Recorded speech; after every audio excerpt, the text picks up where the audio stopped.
I'm Allison Parker, 28, and my temporary pandemic move back home just hit the 8-month mark. What started as a short-term solution after losing my marketing job turned into an increasingly tense situation. Last night at dinner, my parents casually dropped a bombshell between passing the potatoes and pouring wine. "We're converting your bedroom into Dad's office," Mom announced. "You can take the guest room. Or move out." The words hung in the air, transforming me from daughter to unwelcome visitor in my childhood home. The message was clear. In their eyes, I was a failure. I took the guest room, but only to buy time for something better. Before I dive into what happened next, drop a comment letting me know where you're watching from. Hit that subscribe button and give this video a thumbs up if you've ever dealt with family drama. Trust me, this story gets wild. Before the pandemic turned everything upside down, I had what most would consider a successful life for someone my age.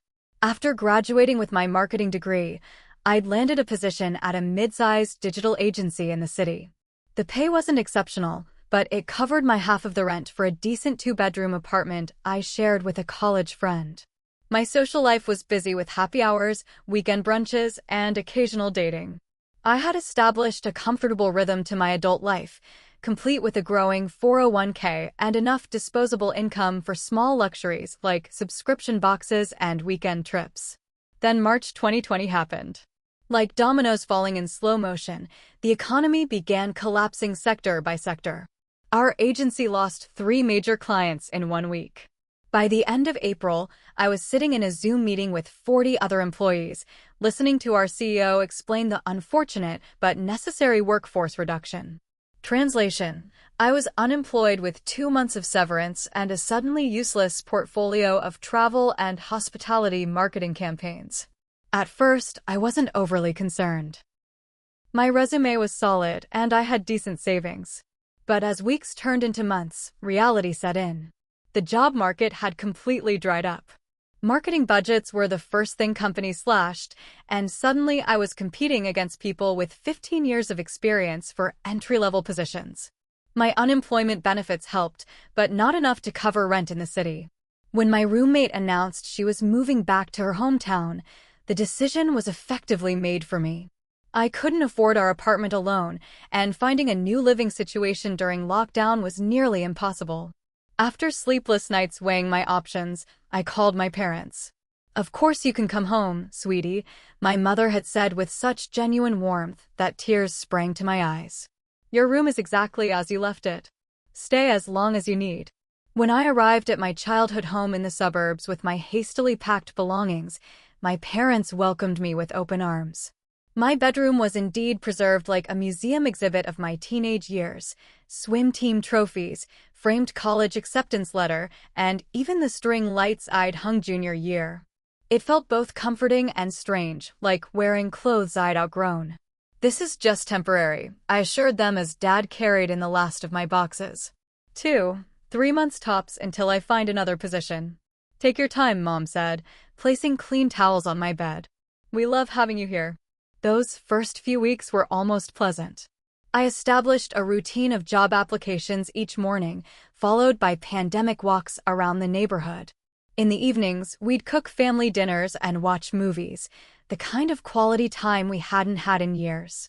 I helped with household projects that my aging parents had been putting off. Dad and I repainted the porch swing. Mom and I organized decades of family photos into albums. But as 1 month turned into 2, subtle shifts began to occur. The job market remained abysmal.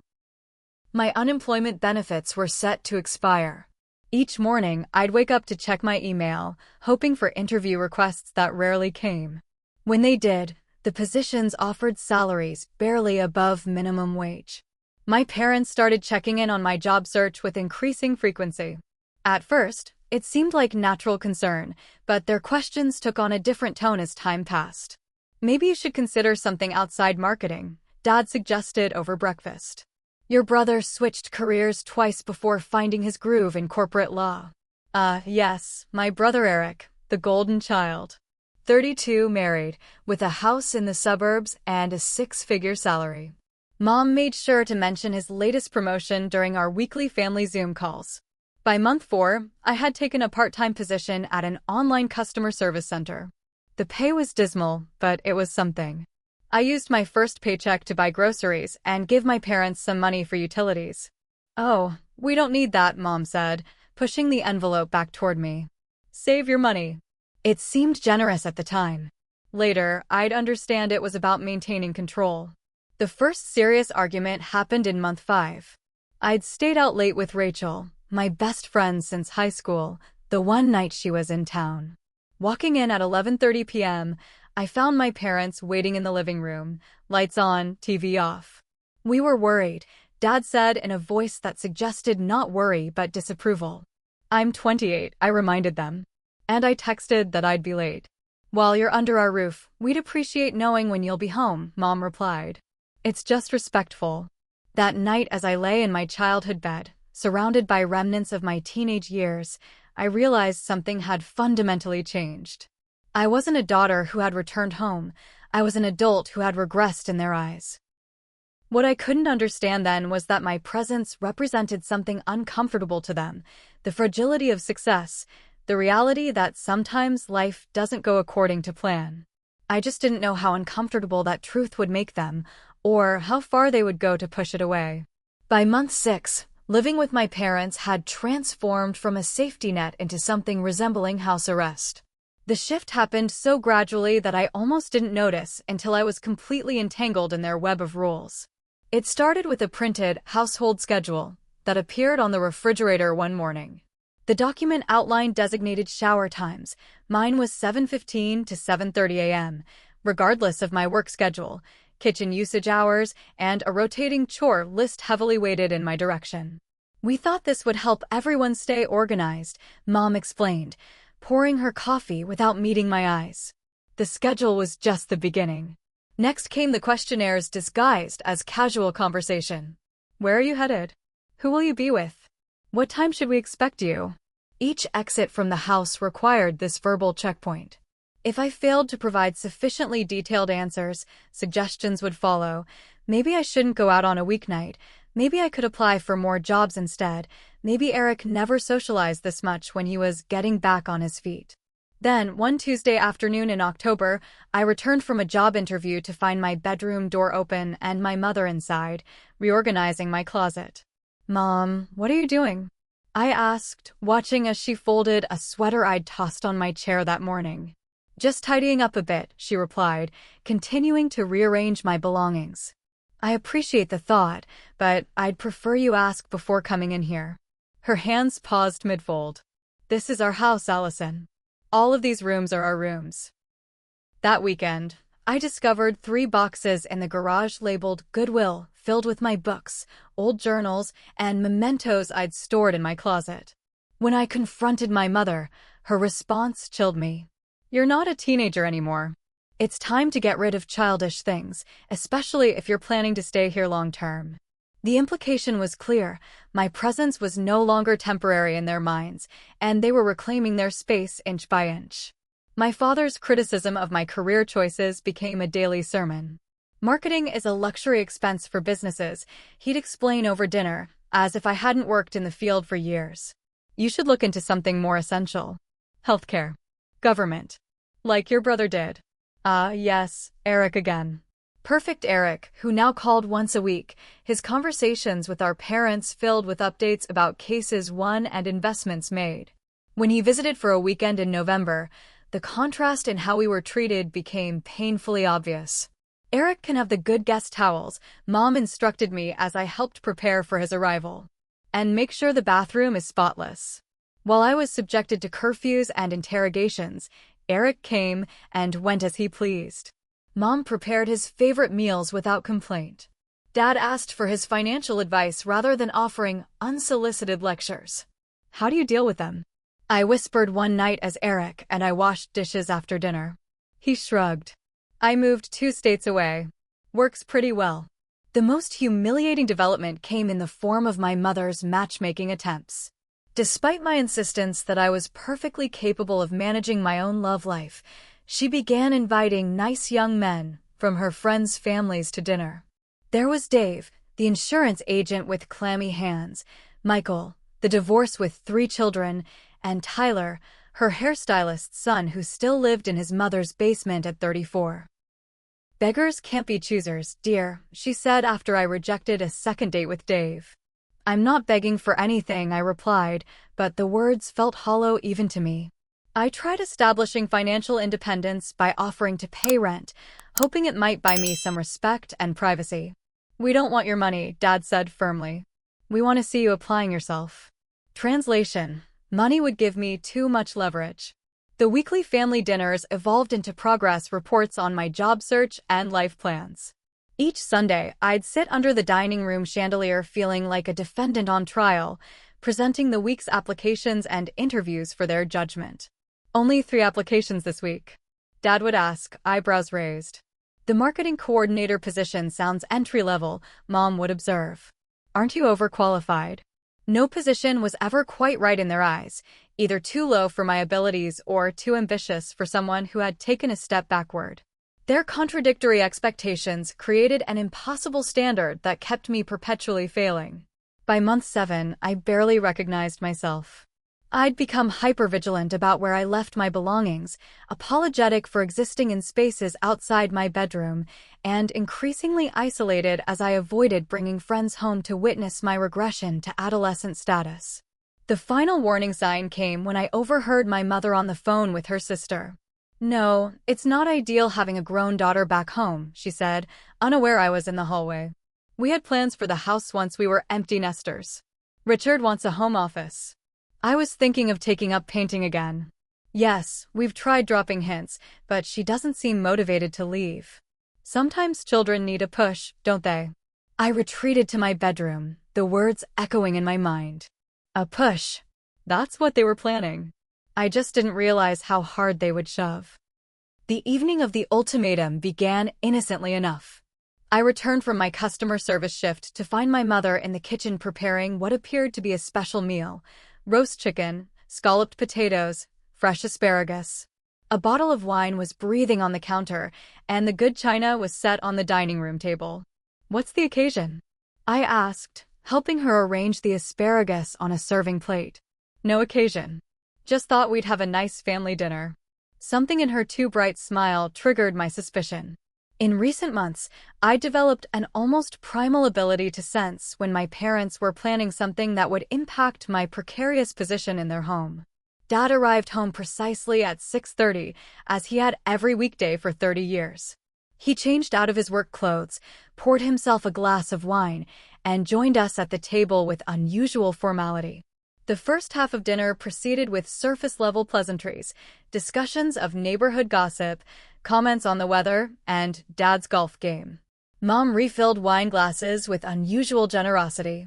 Then, as she served slices of apple pie for dessert, my father cleared his throat in the way he always did before making an announcement.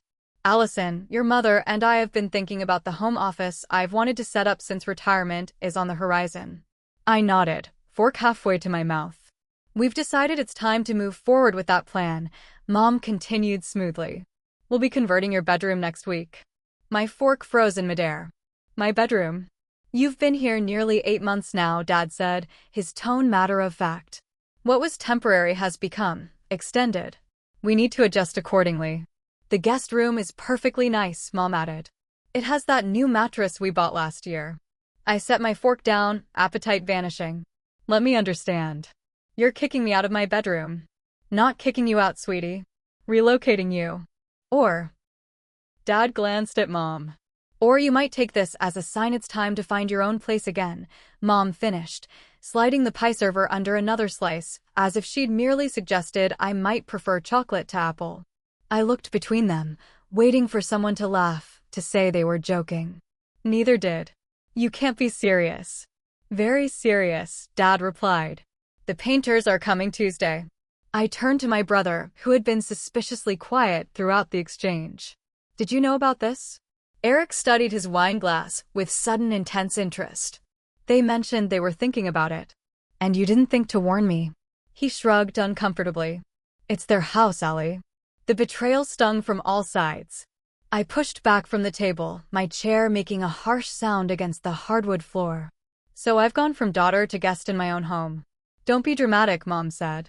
We're simply repurposing an unused space. Unused? I sleep there every night. A temporary arrangement that's lasted longer than expected, Dad replied calmly. It's time for more permanent solutions. This is about helping you become independent again, Mom added with practiced concern. We can't be your safety net forever. 8 months, I said quietly. It's been 8 months during a global pandemic and economic crisis. People are losing their homes, their livelihoods, and you can't handle your adult daughter needing support for 8 months. Dad shifted into financial lecture mode, his favorite method of asserting authority. At your age, I was married with a mortgage and a child on the way. I never had the luxury of moving back home. Your generation needs to understand fiscal responsibility. This isn't about fiscal responsibility, I interrupted, something I rarely dared to do. This is about you being embarrassed that your daughter needed help, that your perfect family narrative got disrupted. Mom's expression hardened. I think you're overreacting. The guest room is perfectly adequate. It's not about the room. My voice rose despite my efforts to maintain composure. It's about erasing me from this house, making me feel like an intruder instead of family. If you don't like the arrangement, Dad said coldly, there's always option 2. The ultimatum hung between us, guest room or homelessness. Some choice. I stood up, legs shaky. I'll be in my room. For the few days it's still mine. I retreated upstairs, closing my bedroom door behind me. Sitting on my bed, I surveyed the space that would soon be stripped of any evidence I had ever existed. The walls where my posters had hung, the desk where I'd written college essays, the windowsill where I'd hidden notes from my first boyfriend. With trembling hands, I called Rachel. They're converting my bedroom to an office, I said when she answered, tears finally breaking through. They gave me an ultimatum tonight. Guest room or move out. Those manipulative jerks, she responded immediately. What are you going to do? I don't know. I can't afford a place on my current income, but I can't stay here knowing they see me as an inconvenience they're waiting to get rid of. You could always come stay with me for a while, Rachel offered. Your one-bedroom apartment? Where would I even sleep? We'd figure it out. That's what friends do. I felt a surge of gratitude amid the hurt. At least someone still saw me as worth inconveniencing themselves for. That night was my last in my childhood bedroom. Rather than give my parents the satisfaction of seeing me move to the guest room on their schedule, I decided to relocate myself. At midnight, I silently transferred armfuls of clothing and personal items down the hall. The guest room was sterile and impersonal. Beige walls, generic landscape print, matching bedside lamps that gave off insufficient light.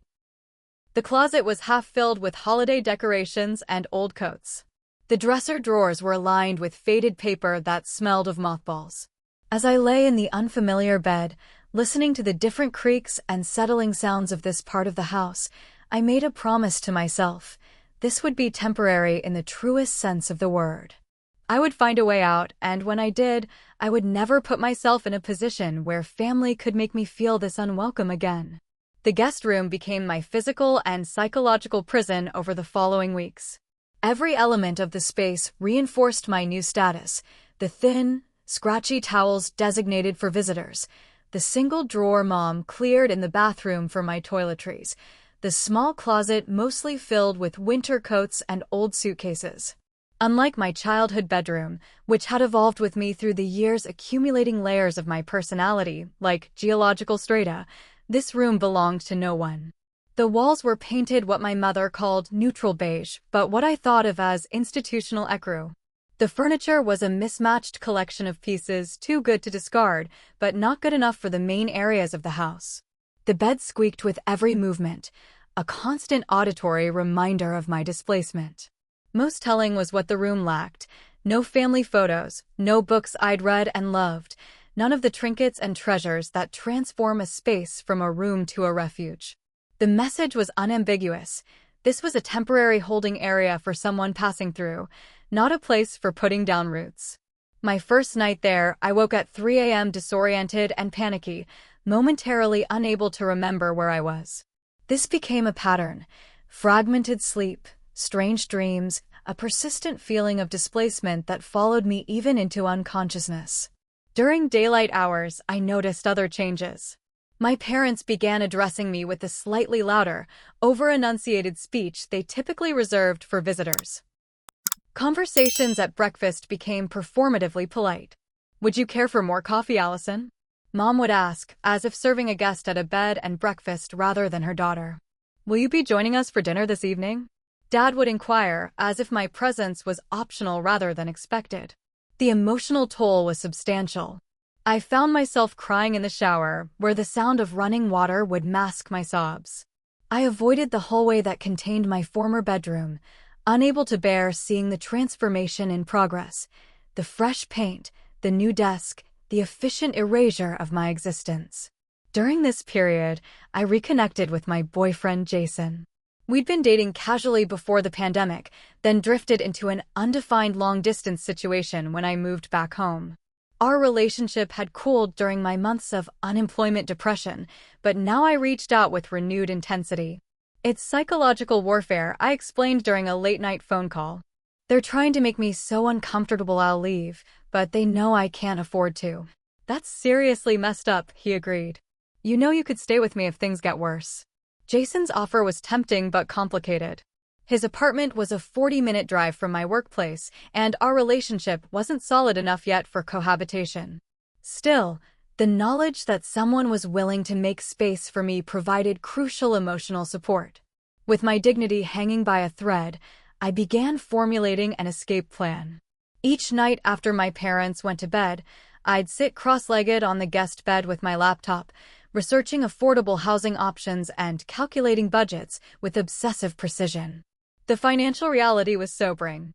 My customer service job barely covered basic expenses, let alone first and last month's rent plus security deposit.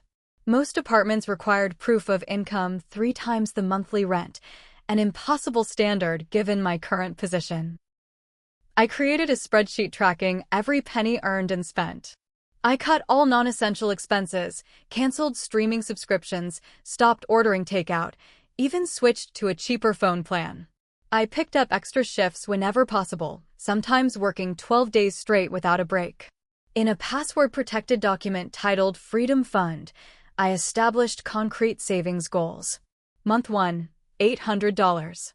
Month 2, $1,600. Month 3, $2,400. Month 4, $3,200. Month 5, $4,000. Month 6, $4,800. 6 months to freedom. The timeline felt both impossibly long and surprisingly achievable when broken down into manageable targets. I opened a new bank account at a different bank than the one my parents used, ensuring they'd have no way to access or monitor my savings. Each paycheck, I'd immediately transfer a predetermined amount into this account, watching with satisfaction as the balance slowly climbed. While financial planning provided practical direction, I also needed emotional reinforcement to counter the daily erosion of my self-worth. On the blank wall beside the guest room bed, I created a vision board, not with physical images that my parents might discover, but a mental one I'd visualize each night before sleep. I imagined my future apartment in vivid detail, the morning sunlight through windows I controlled, shelves filled with books arranged how I liked them, a refrigerator containing only foods I chose. I pictured coming home after work, closing a door that no one could open without my permission, playing music without concerning myself with anyone else's preferences. These visualizations became a crucial coping mechanism during particularly difficult days, like when I discovered my mother had entered the guest room while I was at work and organized my belongings, or when my father commented at dinner that the guest room wasn't meant for long-term occupancy. Rachel became my lifeline during this period. We'd talk almost daily, her unwavering support providing crucial perspective when I began doubting my own reactions. Am I overreacting? I asked her one evening after recounting my mother's latest passive-aggressive comment about temporary arrangements. Absolutely not, Rachel insisted. They're treating you like an inconvenience instead of family during a crisis. That's not how parents are supposed to behave. Rachel offered her couch as a temporary solution, but her one-bedroom apartment was barely large enough for her alone. Still, Knowing the offer existed helped me maintain sanity. "If it gets unbearable, I'm coming to get you," she promised. No questions asked. Conversations with my brother Eric provided unexpected insight when he revealed our parents had pulled a similar maneuver with him years earlier. After college, when I was studying for the bar exam, he admitted during one of our infrequent phone calls. They converted my room to a home gym 3 weeks after I moved back in. I was sleeping on a pull-out sofa in the basement. "Why didn't you ever tell me this?" I was embarrassed, he confessed. And by the time I had my own place, it seemed irrelevant. His revelation helped me understand this wasn't about me personally failing. It was about our parents' inability to adjust their expectations and identities in response to their children's needs. Meanwhile, my job search continued with renewed desperation. I applied to positions I was wildly overqualified for and others that would require skills I'd need to learn on the fly. I tailored and retailored my resume, wrote countless cover letters, and followed up with persistent professionalism. Then, during month 8 of living at home and week 3 of guest room exile, a promising opportunity appeared. A marketing coordinator position at a small but growing sustainability consulting firm. The job description matched my experience almost perfectly, and the company's mission aligned with my values. I prepared meticulously for the interview, researching the company's projects, practicing responses to potential questions, and selecting my most professional outfit. The interview itself was conducted via Zoom with Stephanie Wilson, a sharp-eyed woman who asked thoughtful, challenging questions. "Why sustainability marketing?" she asked toward the end of our conversation. "Because I believe effective communication is the bridge between good intentions and meaningful action," I replied. "The best environmental solutions mean nothing if people don't understand and adopt them." She nodded, seemingly satisfied with my answer. "We'll be in touch within the week." 3 days later, I received a job offer. The salary was slightly below my pre-pandemic position, but significantly better than customer service. More importantly, it offered stability and growth potential. That evening at dinner, I shared my news with forced casualness, trying to suppress the hope bubbling beneath my composed exterior. "That's nice, dear," Mom said without looking up from her plate. "Is the pay enough for you to start looking for your own place?" And there it was, the reminder that my success was relevant only insofar as it facilitated my exit. "It's a start," I replied neutrally. The following day, as I was signing and returning the offer letter, my parents delivered their next blow. Dad stopped me as I was heading up to the guest room after dinner. "Your mother and I have been discussing the household expenses," he began in his accountant voice.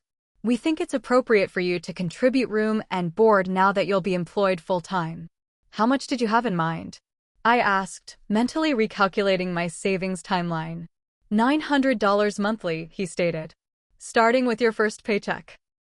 The figure was deliberately prohibitive, high enough to prevent me from saving effectively for a security deposit and first month's rent, but just low enough that I couldn't reasonably argue it was more expensive than getting my own place. "I see," I said, keeping my voice level despite the rage and hurt coursing through me. "I'll think about it."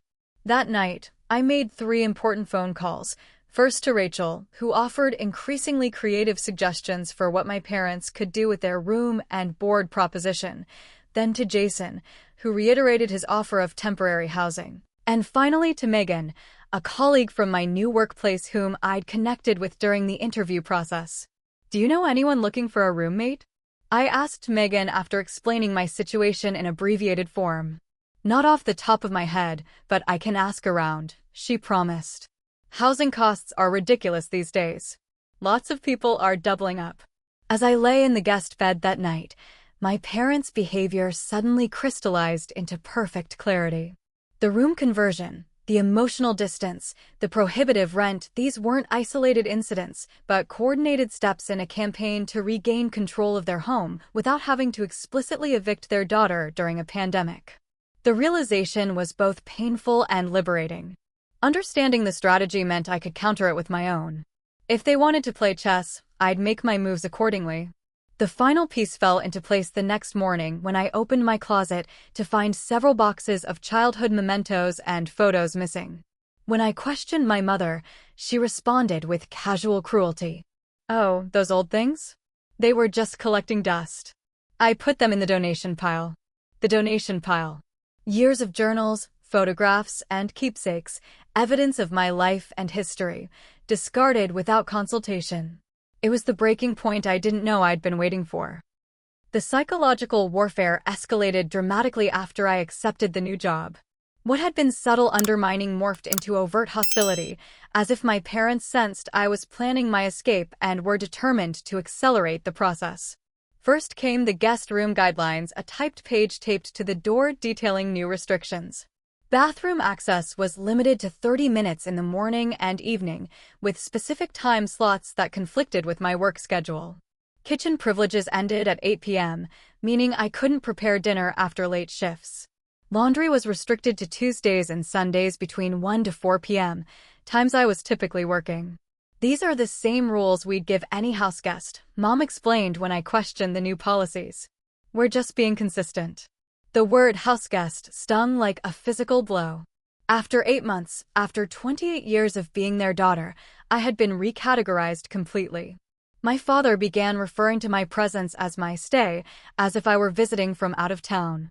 "How much longer do you anticipate your stay with us?" he'd ask casually over breakfast, the question transparent in its intent. The bathroom became another battleground.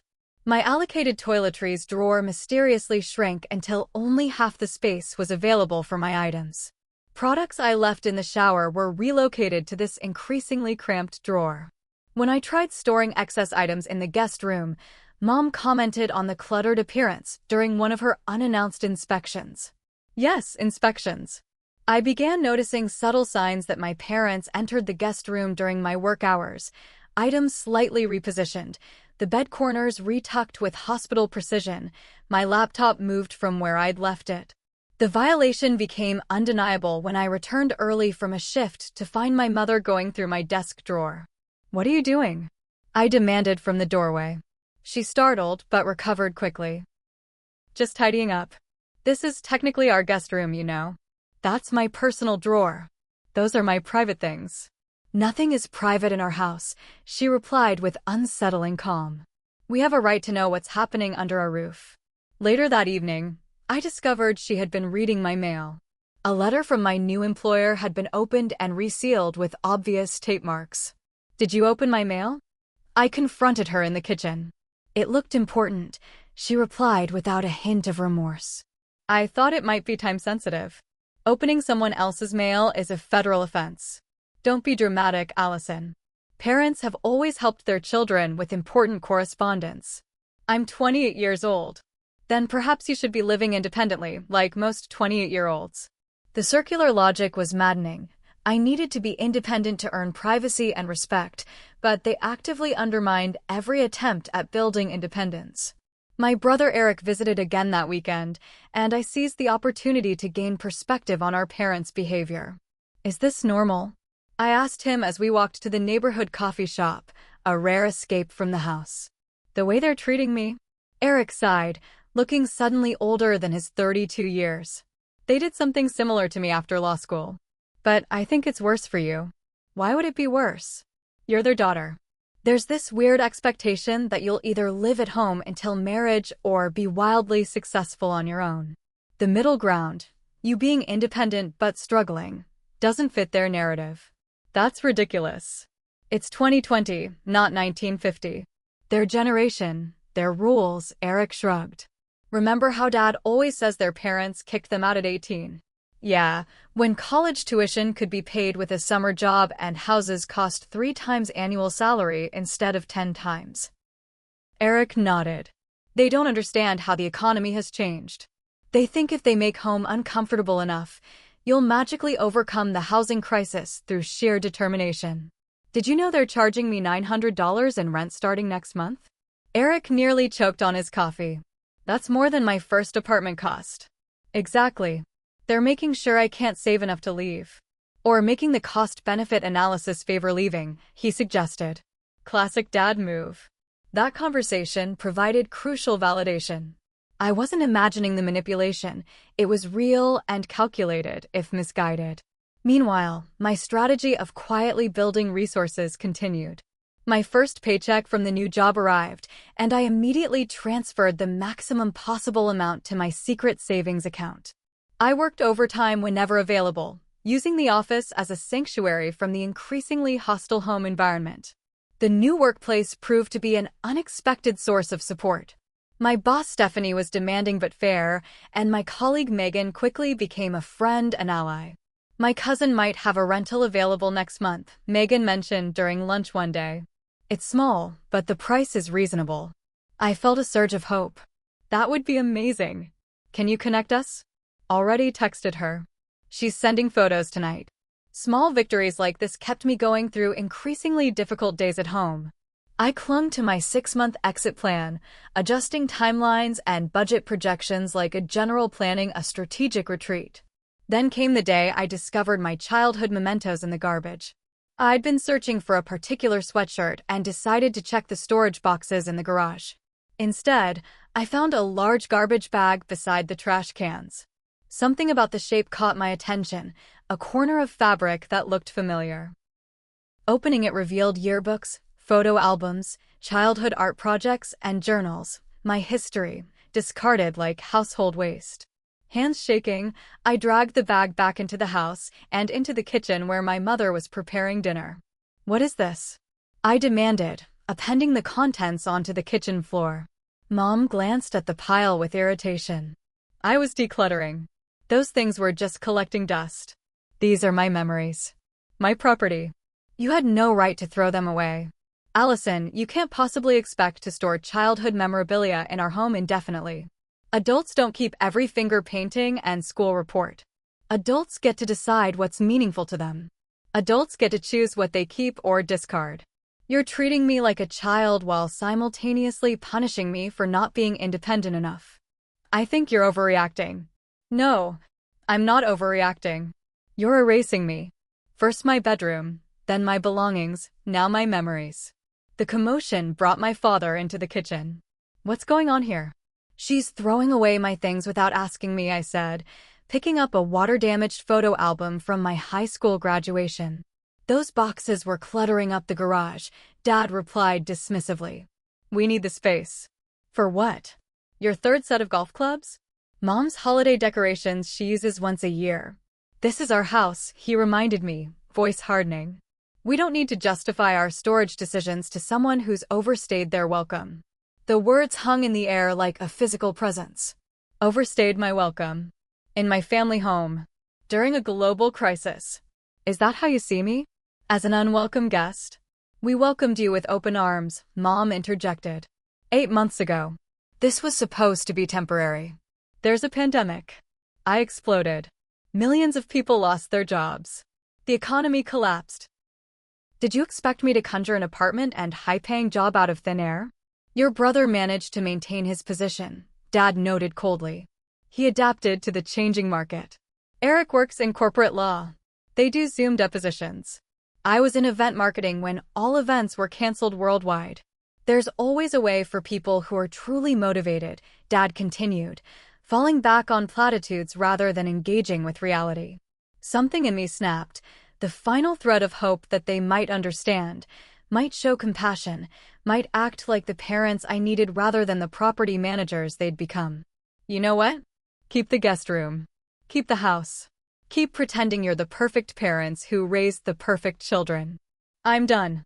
I stormed upstairs to the guest room, slamming the door with childish satisfaction. With shaking hands, I called Rachel. I need out, I said when she answered. Tonight. I can't do this anymore. What happened? She asked. Through tears, I explained the garbage bag incident and the confrontation that followed. That's it, Rachel declared. I'm coming to get you. Pack whatever you can't live without. I can't impose on you. This isn't imposing. This is friendship. And those people downstairs aren't acting like parents right now. An hour later, Rachel texted that she was parked down the block. I had filled 2 suitcases and a backpack with essential clothing, important documents, and whatever mementos I'd managed to rescue from the garbage. Looking around the guest room one last time, I felt nothing, no attachment, no nostalgia, no regret. It had never been mine. I left a note on the bed, not trusting myself to have a face-to-face conversation without breaking down. Mom and Dad, I'm staying with Rachel for now. I'll arrange to pick up the rest of my things later. Allison. No apologies, no explanations, no emotional pleas for understanding. The time for that had passed. As Rachel's car pulled away from the neighborhood I'd grown up in, I felt an unexpected lightness despite the uncertainty ahead. For the first time in months, I was making a choice rather than accepting one made for me. I was homeless, but paradoxically, I was finally free. Rachel's apartment was 750 square feet of liberation. Located on the third floor of a converted Victorian house, the space was objectively cramped, a modest living room flowing into a galley kitchen, a single bedroom, and a bathroom where you could touch both walls while seated on the toilet.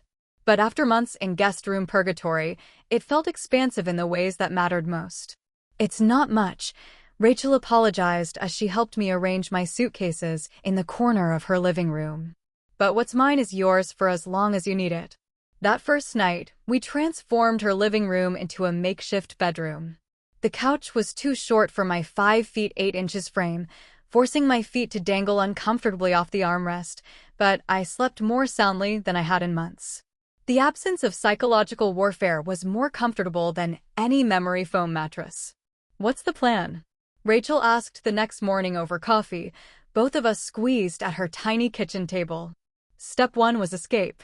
Step 2 is survival. Step 3 is rebuilding. Very strategic, she nodded approvingly. How can I help with step 2? You already are. I gestured to the couch where a sheet and blanket were still rumpled from my night's sleep, giving me refuge while I figure out next steps. The irony wasn't lost on me. I had traded one temporary living situation for another, yet the emotional landscape couldn't have been more different. Where my parents had made me feel like an unwelcome intruder, Rachel treated me like family. She cleared half her closet without being asked, established no arbitrary rules, and never entered my space without permission. The logistics of my hasty departure soon became apparent. I had left behind more than I'd taken: winter clothes, books, kitchen items I'd accumulated over the years, and countless small possessions that collectively represented my independent adult life before moving home. We'll need to go back for the rest, Rachel pointed out. I know. I just can't face them yet. Instead, I sent a brief text to my mother. I'm safe. We'll arrange to collect remaining belongings soon. Her response came within minutes. We're disappointed you chose to leave this way. Your father says room and board fees are still due for this month. The audacity was almost impressive. I showed Rachel the message. Are they serious? They drove you out with psychological warfare and still want rent. That's my parents, I said with grim humor. Business before family, always. I didn't respond to the text. Instead, I focused on establishing a routine that would maintain my new job while navigating homelessness light. Rachel's apartment was 15 minutes further from my workplace, requiring earlier morning departures. The bathroom schedule required careful choreography, and meal preparation in the tiny kitchen became a ballet of spatial awareness. These small challenges paled in comparison to what I'd left behind, but they highlighted the precariousness of my situation. I couldn't stay on Rachel's couch indefinitely. We were already stepping around each other apologetically, both trying to minimize our presence in the shared space. 3 days after my departure, the texts and calls from my parents intensified. When will you collect your things? We need the space. Your father and I are concerned about your decision-making. This impulsive behavior doesn't reflect the values we raised you with. Each message reinforced the righteousness of my decision while simultaneously triggering waves of doubt and guilt. The programming ran deep, decades of conditioning to prioritize their approval, to view their judgment as the ultimate measure of my worth. On day 5, I finally answered a call from my father. When are you planning to get your possessions? He asked without preamble or inquiry about my well-being. I'll come this weekend with a rental truck, I replied, matching his businesslike tone. I'd prefer if you and Mom weren't home. This is still our house. We'll be present for any removal of items. Fine. Saturday at 10 a.m. I'll have someone with me. I hung up before he could respond. That someone would be Jason, who had been checking in daily since my escape. He arrived at Rachel's apartment that evening with takeout and an unwavering offer of support. "You know you could stay with me," he said as we ate Chinese food from containers balanced on our laps, Rachel having tactfully excused herself to catch up on work in her bedroom. "I appreciate that," I said carefully. "But I think I need to stand on my own right now. Figure out who I am outside my parents' house and expectations." "I respect that. But the offer stands if things get too cramped here." Saturday arrived with dreary rain that matched my mood. Jason arrived with his SUV and a rented trailer, not large enough for furniture, but sufficient for the personal items I'd left behind. Rachel hugged me before we left. "Call me if it gets ugly. I'll come running." The drive to my parents' house was silent, my anxiety building with each familiar landmark.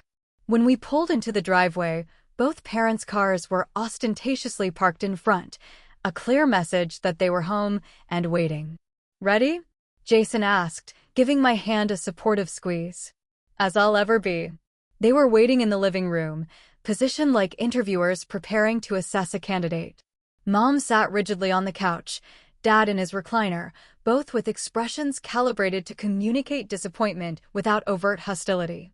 "Allison," Mom acknowledged with a nod. "And this is?" "Jason," I replied without elaborating. "We'll try to be quick." "Your things are where you left them," Dad informed me. "Except for what was in the garage. We've moved those boxes to the guest room." The guest room, not my room. The linguistic distancing continued even now. We worked efficiently, Jason carrying larger items while I packed smaller ones into boxes we'd brought.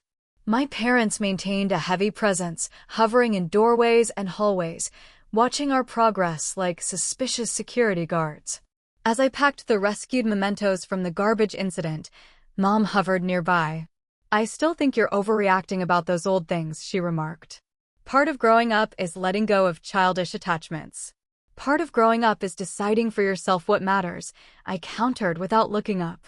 The process took 2 hours, during which the underlying tension never dissipated.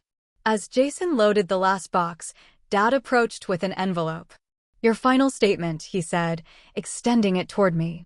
"Room and board for 8 months, minus your initial contribution." I stared at the envelope without taking it.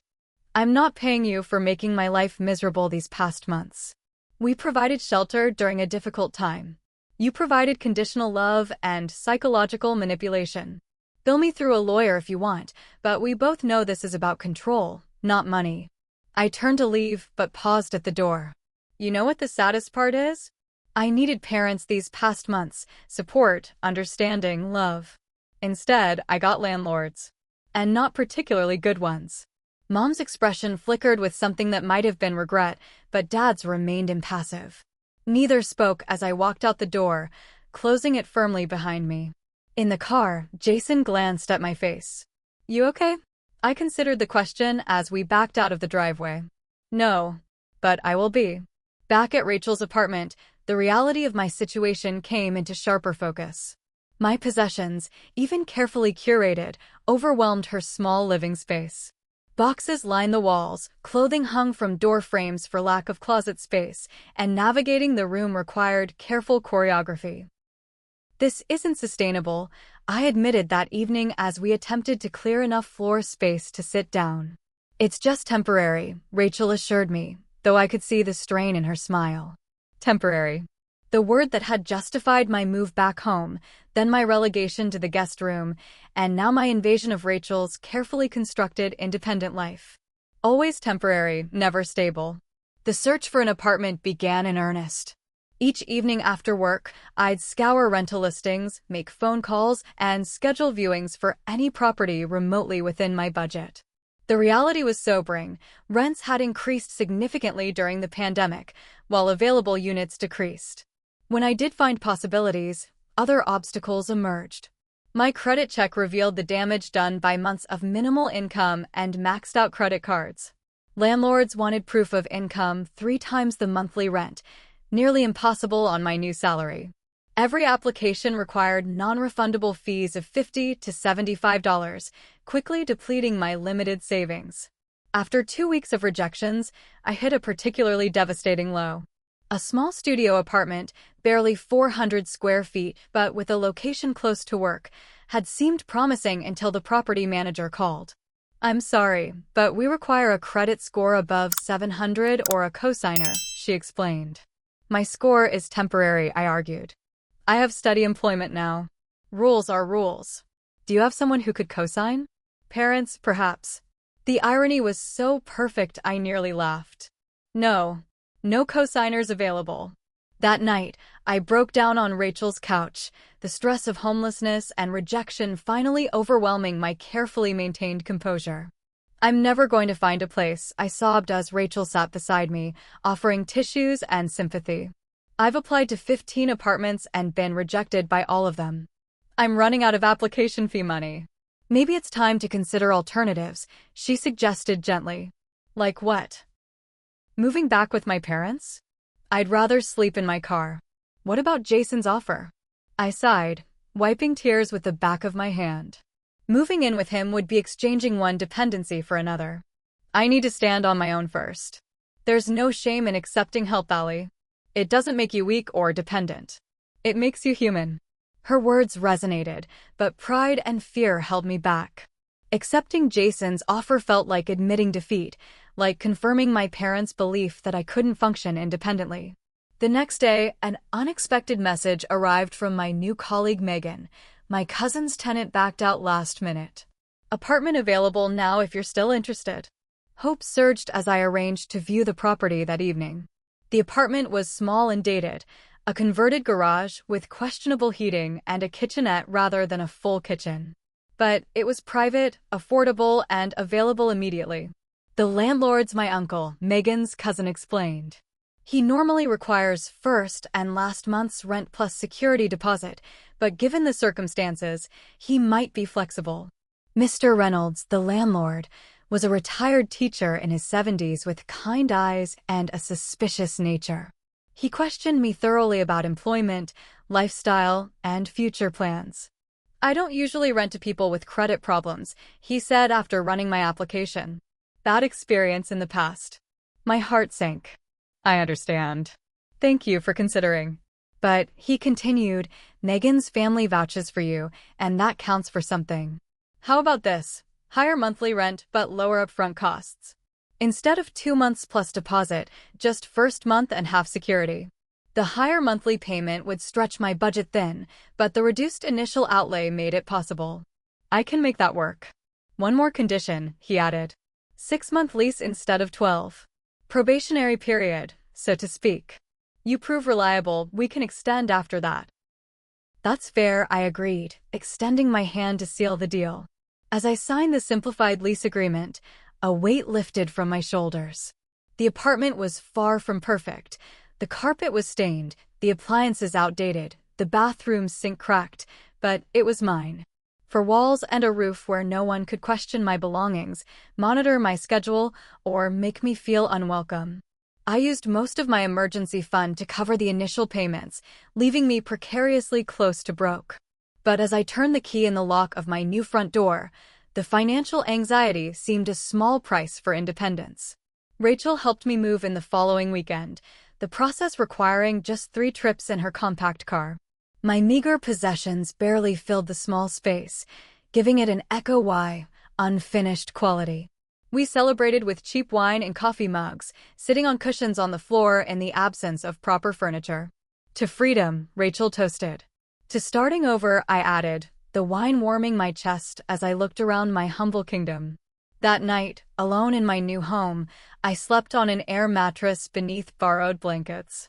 The heating system made concerning noises, and a draft whistled through the poorly sealed windows. By objective standards, it was a downgrade from both my parents' house and Rachel's apartment. Yet as I drifted toward sleep, a profound sense of peace washed over me. This drafty, cramped converted garage was more than a physical space. It was the first chapter in reclaiming my life, my identity, and my future. For the first time in nearly a year, I fell asleep without fear of what the morning would bring. My first morning in the converted garage apartment began with a shock of cold water in the shower. Apparently, the small water heater needed 20 minutes to warm up, a detail Mr. Reynolds had neglected to mention. Shivering and fully awake, I surveyed my new domain in the harsh morning light. The stained carpet looked worse than I remembered, the kitchenette more limited, the bathroom sink crack more concerning. But it was mine. Every imperfect square foot belonged to me alone.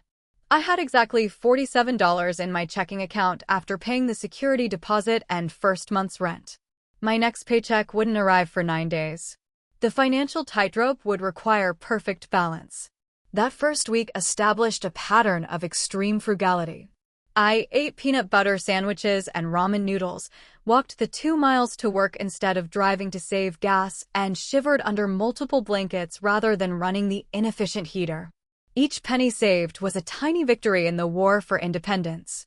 My air mattress developed a slow leak, requiring nightly reinflation and resulting in increasingly uncomfortable sleep as it gradually deflated beneath me. I couldn't afford a replacement, not even another air mattress, let alone a real bed. The solution arrived unexpectedly when Jason visited my new place for the first time. He hesitated, looking around the sparse space. Humble? Depressing? One step above homelessness. I supplied with forced cheerfulness. I was going to say, a good start, he corrected gently. But you need furniture. Real furniture. On my list for when I'm not surviving on ramen. The next day, he texted, my buddy's moving in with his girlfriend. Getting rid of bed frame, mattress, and small kitchen table. All yours if you want them. I can pick up and deliver Saturday. Pride warred with practicality, but sleeping on a real bed won out over sleeping on a leaking air mattress. That would be amazing. Thank you.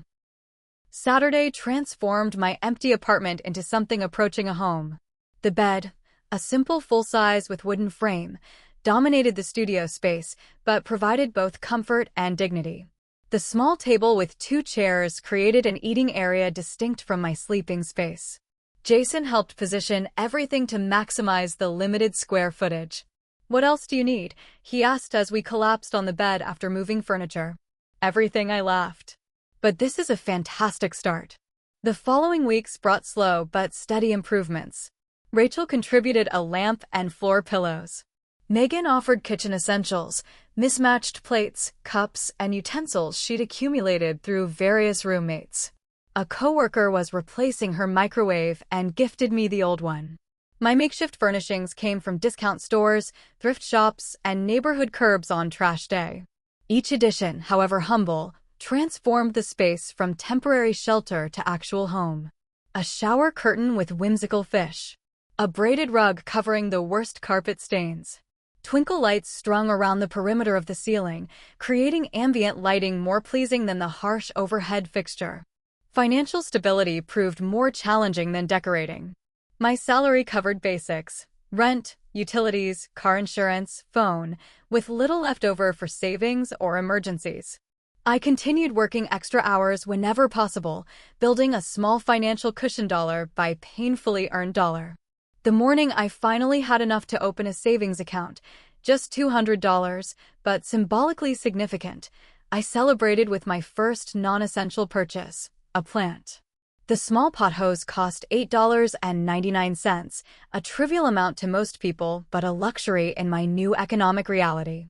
I placed it on the kitchen windowsill, its green leaves bringing life to the sterile space. You're depending on me to survive, I told it seriously. No pressure. My relationship with my parents entered an icy silence. After several unanswered texts about the final statement for room and board, they stopped contacting me entirely. While intellectually liberating, the emotional reality was more complicated. Despite their behavior, they were still my parents, and the severed connection left a wound that alternately ached and angered me. I missed the first family dinner after moving out, sending a brief text explaining I had to work late. It wasn't entirely untrue. I had taken an extra shift, but the primary motivation was avoiding the inevitable tension. My mother responded with a terse, "We'll miss you," which seemed more obligation than truth. The second missed dinner went without explanation or acknowledgement from either side. By the third, the tradition seemed effectively terminated. Eric called occasionally, our conversations carefully navigating around our parents. They ask about you, he mentioned during one call. What do they ask? If you're eating properly. If your apartment is in a safe neighborhood. Mom stuff. Funny, they could ask me directly if they actually cared. They care, Eric sighed. They just don't know how to show it without controlling. I changed the subject, unwilling to serve as family mediator while still healing from their rejection. Meanwhile, my professional life provided stability my personal life lacked. Stephanie, my demanding boss, proved to be a surprisingly supportive mentor. After I successfully completed a challenging marketing campaign for a sustainable building materials client, she called me into her office. Your work on the Greenbuild project was excellent, she said without preamble. The client specifically mentioned your presentation. Thank you, I replied, and used a straightforward praise after months of my parents' qualified approval. I'd like to give you more client-facing responsibilities. Your communication skills are strong. The vote of confidence boosted both my professional standing and my battered self-esteem. I threw myself into work with renewed energy, finding satisfaction in concrete achievements that no one could minimize or dismiss. As my first month of independent living drew to a close, an unexpected knock at my door revealed Sarah Coleman, a woman from the main house holding a toddler on her hip. I'm Sarah from upstairs, she introduced herself. And this is Emma. We thought we should finally meet the garage neighbor. Sarah was a single mother who rented the first floor of Mr. Reynolds' house. Emma was 3, with curly hair and suspicious eyes that assessed me from the safety of her mother's arms. Would you like to come in? I offered, suddenly self-conscious about my sparse apartment. It's not much yet, but... Are you kidding? Compared to living with parents, it must feel like paradise, Sarah laughed. I did the same thing at your age. That initial meeting evolved into an unexpected friendship. Sarah, 5 years older and infinitely wiser in the ways of independent living, became my guide to affordable existence. She showed me which grocery stores had the best deals, introduced me to the concept of power hours, focusing all electricity usage during the cheapest rate times, and taught me basic home repairs to avoid calling the landlord. Most valuable was her candid perspective on starting over. Everyone thinks independence should look Instagram perfect, she observed one evening as we shared an inexpensive bottle of wine after Emma's bedtime. Real independence is messy. It's fixing your own toilet at midnight. It's crying over your bank balance, but still making rent. It's eating cereal for dinner, but knowing it was your choice to buy cereal instead of vegetables. In exchange for Sarah's wisdom and occasional home-cooked meals, I began watching Emma when Sarah needed to work late or attend night classes for her nursing degree. The arrangement benefited us both practically, but the emotional reward was greater, connection to someone who understood struggle without judgment. My tiny apartment gradually became a gathering place. Rachel visited regularly, bringing dinner or simply companionship. Jason came by several nights a week, our relationship deepening in the safety of my independent space. Megan sometimes joined for impromptu work strategy sessions that evolved into friendship beyond the office. These small gatherings, sometimes just 2 people sharing takeout on my secondhand furniture, represented something profoundly important, community built by choice rather than obligation. Unlike family dinners with their undercurrents of judgment, these connections were formed through mutual respect and genuine affection. As October turned to November, I faced my first major test, the approaching holidays. Thanksgiving loomed as a symbolic battleground. Would I return to my parents' table, resuming the role of disappointing daughter? Or forge a new tradition, potentially burning bridges beyond repair? The decision crystallized one evening as I helped Emma make hand turkeys at Sarah's kitchen table while Sarah studied for nursing exams. You doing Thanksgiving with your folks? Sarah asked, looking up from her textbook. I don't know, I admitted. It's complicated. Family usually is. Emma and I are doing our own thing here. Nothing fancy, just turkey sandwiches and pumpkin pie. You're welcome to join if you want. The invitation, casual, without expectation or obligation, embodied everything my parents' conditional welcome had lacked. I'd like that, I replied, surprising myself with how easily the decision came. Later that night, I composed a brief, neutral text to my mother. I won't be joining for Thanksgiving this year. Hope you and Dad have a nice holiday. Her response arrived the next morning. We'll miss you at the table. The invitation remains open if you change your mind. The message contained no guilt trip, no passive-aggressive barb. Perhaps it represented growth. More likely, it was simply recognition of new boundaries she couldn't cross without my permission. Thanksgiving with Sarah and Emma proved to be exactly what the holiday should be: imperfect, relaxed, and genuine. We made turkey sandwiches with deli meat rather than roasting a whole bird, ate store-bought pie straight from the tin, and watched animated movies instead of football. Emma fell asleep on my lap during the second film, her complete trust a gift I hadn't realized I needed. As November ended, I received unexpected news at work: a performance-based bonus and modest raise, effective immediately. The additional income wasn't life-changing, but it created breathing room in my tight budget and validation of my professional worth. I used part of the bonus to buy my first significant furniture purchase, a comfortable second-hand couch from a consignment shop. The piece transformed my apartment from a place to sleep into a place to live, creating a proper living area separate from my bed. The first night with my new couch, I invited Rachel, Jason, Sarah, Emma, and Megan for an impromptu housewarming. We ordered pizza, drank cheap wine, and celebrated not just the furniture, but the milestone it represented. The apartment was no longer a temporary refuge, but a real home I was actively building. As my guests laughed and talked around me, I surveyed my small kingdom with unexpected contentment. The apartment remained objectively humble: drafty windows, stained carpet, outdated appliances, but it had become something my parents' pristine guest room could never be: a space of unconditional belonging. The journey from daughter to guest to independent adult had been brutal, but standing on the other side, I could almost feel grateful for the push that forced me to jump. In losing the safety net of conditional family support, I had discovered the stronger foundation of chosen family and self-reliance. 6 months earlier, I couldn't have imagined finding peace in such modest circumstances. But sitting on my new old couch, surrounded by people who valued me as I was rather than as they wished me to be, I recognized that freedom wasn't about square footage or furniture quality. It was about waking each morning answering only to yourself, creating home through intention rather than inheritance. That night, after everyone had left, I stood at my kitchen window looking out at the quiet neighborhood. For the first time since the pandemic began, I didn't feel like I was waiting for real life to resume. This was real life, imperfect, challenging, but authentically mine.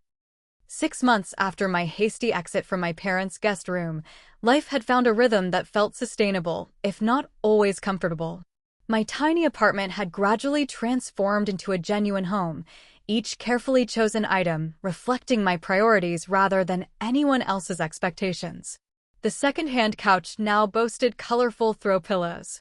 Art, mostly thrifted prints and my own amateur photographs, adorned walls once bare. Plants thrived on every available surface, their growing presence a living metaphor for my own rootedness. Professionally, my position at the sustainability marketing firm had solidified from probationary new hire to valued team member. Stephanie had entrusted me with lead responsibilities on several key accounts, and my most recent campaign had won industry recognition, a small award, but significant validation after months of uncertainty. The accompanying raise, while modest, eliminated the constant financial anxiety that had characterized my early independence. My social world had expanded beyond survival mode. Weekly dinners with Sarah and Emma became a cherished routine, our unlikely family unit providing structure and connection. Rachel remained my steadfast champion, celebrating each small victory in my rebuilding process. Jason and I had settled into a relationship balanced by mutual respect for each other's independence. He understood my need to stand on my own before considering any deeper commitment. Mr. Reynolds had extended my lease for another year with no rent increase, a gesture of approval that meant more than he likely realized. "You're a good tenant," he'd said gruffly when presenting the new agreement. "Quiet. Pay on time." Don't complain about every little thing. From him, this constituted effusive praise.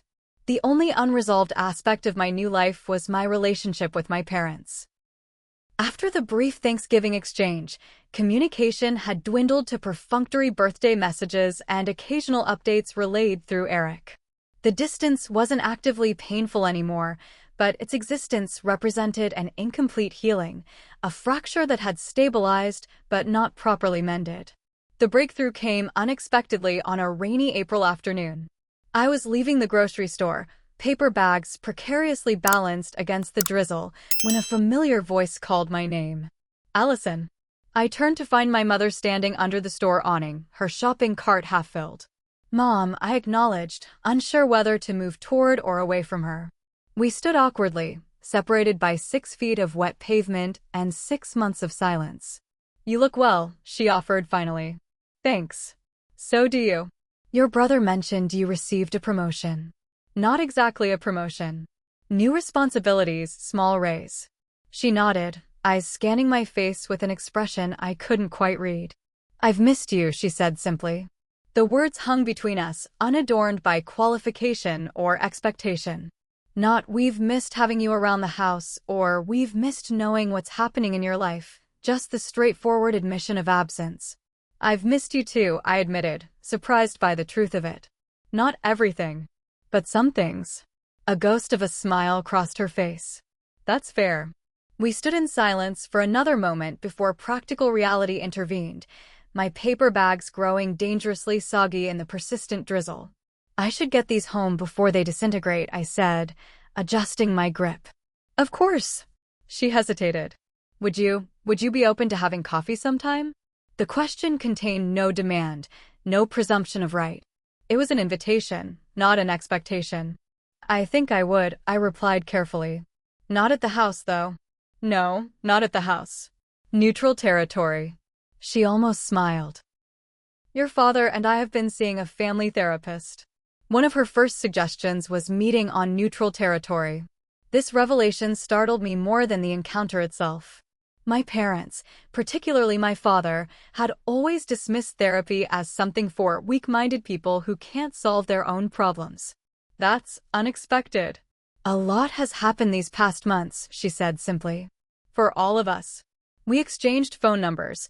Mine had changed since moving out, and made tentative plans to meet the following weekend at a coffee shop downtown. As I drove home with my gradually disintegrating groceries, I felt unsettled but not upset, like the first tremors of tectonic plates shifting after long immobility. The coffee meeting materialized as planned, though my mother arrived alone. Dad's not ready yet, she explained, stirring her latte. This is difficult for him. Because it means acknowledging he might have been wrong about something? The words emerged with more bite than intended. Mom sighed. Partly that. Partly because he misses you but doesn't know how to say it without seeming weak. Men of his generation weren't taught to express feelings other than anger. That explains it but doesn't excuse it. No, it doesn't, she agreed, surprising me. The therapist has been very clear about that. Explanations aren't excuses. We spent an hour in careful conversation, navigating around the most painful topics while acknowledging their existence. No dramatic apologies or emotional breakthroughs occurred, but a door cracked open that had previously been sealed shut. Same time next week, she suggested as we prepared to leave. Maybe. Let me think about it. I discussed the encounter with both Rachel and Sarah, seeking perspective from the people who had supported me through the aftermath of my parents' rejection. Are you sure you want to open that door again? Rachel asked, protective as always. They hurt you pretty badly. People can change, Sarah offered more optimistically. Not always, but sometimes. Especially when they realize what they've lost. After careful consideration, I agreed to a second meeting, this time with both parents. We met at a restaurant, public enough to discourage dramatic scenes, private enough for honest conversation. My father looked older than I remembered, the lines around his eyes deeper, his posture less commanding. He attempted his usual firm handshake, but couldn't quite meet my eyes. You're looking well, he said, echoing my mother's observation from the grocery store. Thanks. New job agrees with me. The initial conversation was painfully stilted, weather, traffic, inconsequential news items, until Mom finally addressed the elephant in the room. "We owe you an apology, Allison," she said directly. "The way we handled your return home during the pandemic was wrong." Dad shifted uncomfortably but nodded. "We were unprepared for the situation." "Being unprepared doesn't justify making your daughter feel unwelcome in her family home during a global crisis," I replied, keeping my voice level despite the emotion rising in my chest. "No, it doesn't," Mom acknowledged. Dad cleared his throat. "We had expectations about how long you would stay, what that would look like. When reality didn't match those expectations, I handled it poorly." It wasn't the comprehensive admission of wrongdoing I might have fantasized about, but from my father, it represented significant movement. "The guest room," I said, naming one of the most painful aspects of their rejection. Mom had the grace to look genuinely remorseful. "That was cruel. I see that now. Why did you do it?" "Really?" They exchanged glances before Dad spoke. "We had a vision of our retirement, projects we'd finally have time for, spaces we'd reclaim. Your return threatened that vision. But more than that," Mom added, "I think we were scared." "Scared? Of what?" "Of failing you," she admitted. "Seeing you struggle felt like evidence that we hadn't prepared you properly for adulthood. Instead of supporting you through that struggle, we tried to push you to succeed faster so we wouldn't have to face our own feelings of failure." The honesty caught me off guard. For the first time, I could see beyond my parents as authority figures to the flawed, uncertain humans beneath, people facing their own fears and insecurities, however poorly they had expressed them. "I needed support," I said simply. "Not judgment." "We know that now," Mom replied. "Too late, but we know it." The conversation continued for nearly 2 hours, occasionally painful but consistently honest. No single interaction could repair the damage done, but it represented a beginning, the first brick in rebuilding a relationship fundamentally different from what had existed before. As we prepared to leave, Dad awkwardly extended an invitation. "Your mother is making pot roast next Sunday. If you're not busy."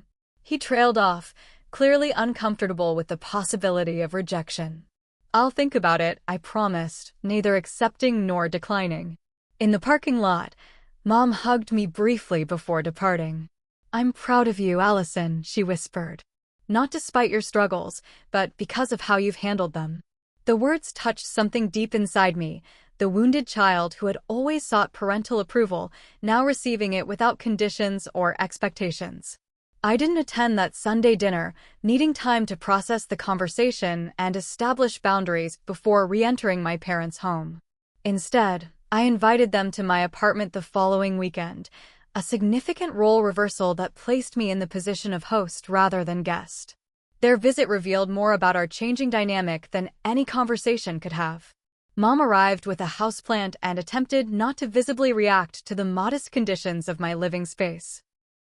Dad, uncomfortable, complimented my efficient use of square footage. Both struggled to adapt to an environment where I set the rules and controlled the space. Yet beneath the awkwardness lay genuine effort. They asked appropriate questions about my job, expressed interest in my friendship with Sarah and Emma, and refrained from offering unsolicited advice about my living situation or finances. When they departed after a surprisingly pleasant 2 hours, the tentative foundation for a new relationship had been established, one built on mutual respect rather than authority and obligation. Over the following months, our interactions gradually increased in frequency and decreased in tension. I began attending occasional family dinners, now able to leave when I wished rather than feeling trapped. Dad sent articles related to my industry without accompanying lectures about career advancement. Mom called regularly but respected when I was too busy to talk. The most profound shift came when Eric visited with his wife and new baby. The family gathering could have easily reverted to old patterns, Eric the golden child, me the perpetual disappointment, but something fundamental had changed. My parents' therapy seemed to have made them aware of their tendency toward favoritism, and they made visible efforts to engage equally with both of us. More importantly, I no longer measured my worth by their approval. Standing on my own, however modestly, had revealed strengths I hadn't recognized when living under their roof. Their opinion remained important but was no longer definitive, just one perspective among many I now valued. The holiday season arrived with less dread than the previous year. After thoughtful consideration, I accepted their invitation to Christmas dinner, bringing Sarah and Emma as my guests, a strategic choice that both provided emotional support and integrated my chosen family with my biological one. The dinner wasn't perfect. Dad still made occasional tone-deaf comments about financial security.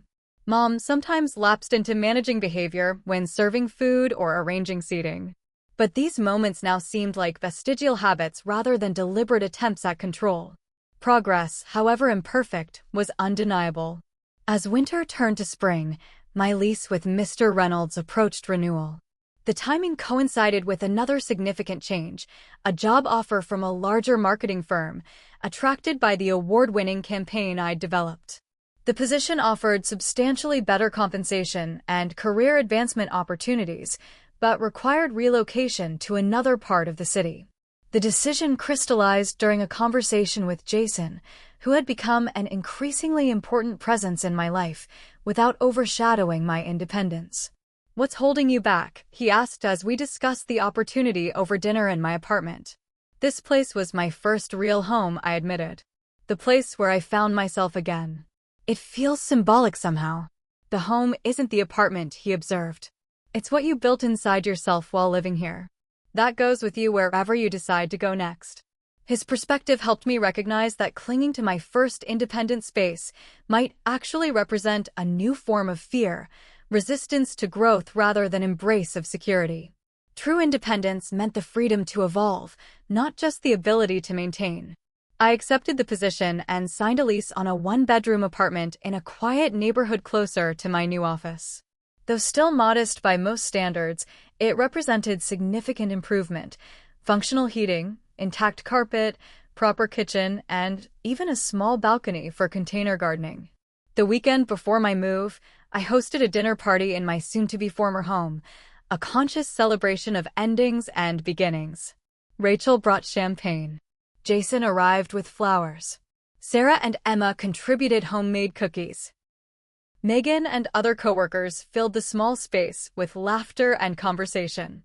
To my surprise, I had also invited my parents, unsure until they actually arrived whether I truly wanted them there. They came bearing a housewarming gift for my new place, a quality chef's knife with my name engraved on the handle.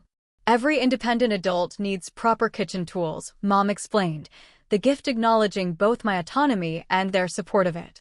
As I looked around my crowded apartment, parents conversing awkwardly but earnestly with Rachel, Jason helping Emma decorate cookies, coworkers sharing work stories, I recognized the miracle of what had been created from the ashes of rejection.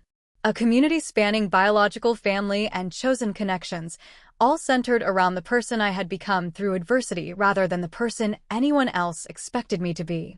Later that evening, as guests departed and only Jason remained to help with final cleanup, I stood in the center of the nearly empty apartment, remembering the desperate young woman who had arrived here months earlier with 2 suitcases and wounded dignity. "What are you thinking about?" Jason asked, noticing my contemplative silence. "How sometimes the worst moments lead to necessary transformations," I replied. "If my parents hadn't given me that ultimatum, I might still be stuck in their guest room, waiting for permission to live my own life." "The guest room or move out," he recalled. Not much of a choice at the time. But it forced me to make the harder, better choice, creating a third option they never offered. The following weekend, I moved into my new apartment. The process was considerably easier than my hasty exit from my parents' home. Friends helped carry actual furniture instead of emergency suitcases. The timeline was planned rather than desperate, and the destination represented progress rather than mere escape. My parents helped too, Dad's truck proving useful for transporting larger items. The assistance came without strings or lectures, simply practical support offered and accepted between adults with mutual respect. As evening approached and helpers departed, I found myself alone in my new space, surrounded by boxes but filled with certainty. The journey from daughter to guest to independent adult had been painful but necessary. The transformation of a family crisis into personal strength. I placed the rescued childhood mementos on a dedicated shelf, not hidden away as shameful relics of dependency, nor displayed as the central focus of my identity, but integrated as one important chapter in a continuing story. Beside them, I arranged photos of the people who had supported my rebuilding: Rachel, Jason, Sarah, and Emma, Megan, and yes, even my imperfect, evolving parents. Home, I had discovered, wasn't a specific address or building. It wasn't my childhood bedroom or even my first independent apartment. Home was the ability to stand firmly in my own identity, surrounded by relationships based on genuine connection rather than obligation. It was the confidence that came from falling and rising again, from building something meaningful from nothing. The guest room ultimatum had been intended to push me out or keep me subordinate. Instead, it had inadvertently launched me into the most meaningful growth of my adult life, a painful but ultimately transformative journey from someone else's guest to the author of my own story. As I unpacked boxes in my new kitchen, I realized that the greatest gift of the past year's struggle wasn't the apartment or job or even the restored family relationships. It was the unshakable knowledge that home wasn't something others provided or permitted. It was something I created for myself, brick by painful brick, choice by difficult choice. And that kind of home could never be taken away again.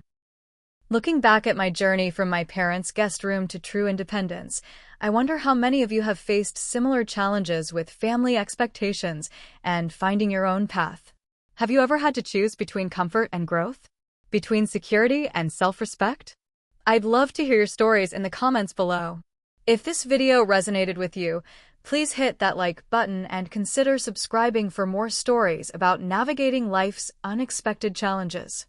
Share this with someone who might be struggling with family dynamics or their own independence journey. Sometimes knowing we're not alone makes all the difference. Thank you for joining me for this chapter of my life. Remember that sometimes the hardest choices lead to the most beautiful destinations. Until next time, take care of yourselves and each other.